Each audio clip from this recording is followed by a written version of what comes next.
לכולם, אני כאן בניו זילנד ואני לא מאמינה שאח שלי רן הקטן, זה שכל הזמן חפרתי לאמא שאני רוצה אח קטן, כבר בן 13. אני לא מאמינה, בר מצווה, רן, אתה בן 13, אתה קולט? אומייגאד. כולם כבר יודעים איזה ילד מיוחד אתה. מאז שנולדת כבר ידענו איזה בחור אתה הולך להיות שתהיה גדול. החוכמה שיש לך, הרצינות שיש לך, האכפתיות, החיקויים שאתה עושה, ההתעניינות, כל הדברים האלה הם רק חלק קטן רע ממה שאתה. ובאמת שהרשימה עוד ארוכה.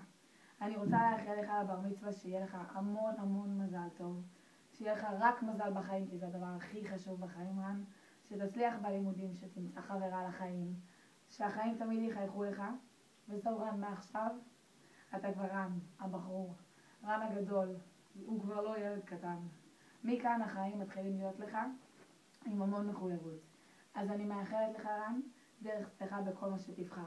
שתדע שאני מאוד מאוד מאוד אוהבת אותך ומאוד מתגעגעת, ואני ממש ממש, קשה לי שאני לא איתכם ואתם ממש חסרים לי. אבל אני בטוחה שהכל מתוקתק ושהבר מצווה מטורפת ואתם נהנים גם בלעדיי, למרות שבלעדיי זה לא יכול להיות אותו דבר. No, I'm kidding. Just kidding. Just kidding.